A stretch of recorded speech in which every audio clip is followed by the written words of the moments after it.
4 দিনের সফরে জাপান গেলেন প্রধান উপদেষ্টা অধ্যাপক মোহাম্মদ ইউনূস। পথে হংকংয়ে যাত্রাবিরতি করলে হংকংয়ের শ্রম সচিব ক্রিস সান হংকং আন্তর্জাতিক বিমানবন্দরে প্রধান উপদেষ্টাকে অভ্যর্থনা জানান।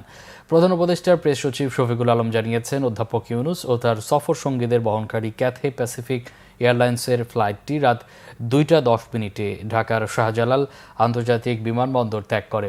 29 ও 30 মে নিক্কেই সম্মেলনে যোগ দেবেন প্রধান উপদেষ্টা। এই সফরে সরকার ছাড়াও বিভিন্ন পর্যায়ের 7টি চুক্তি ও সমঝোতা স্মারক সই করবে দুই দেশ।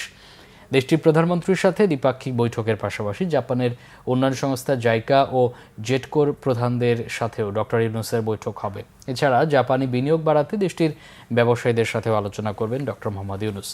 বাজেট সাপোর্ট সহ বিভিন্ন ক্ষেত্রে $1 বিলিয়ন চাইবে সরকার।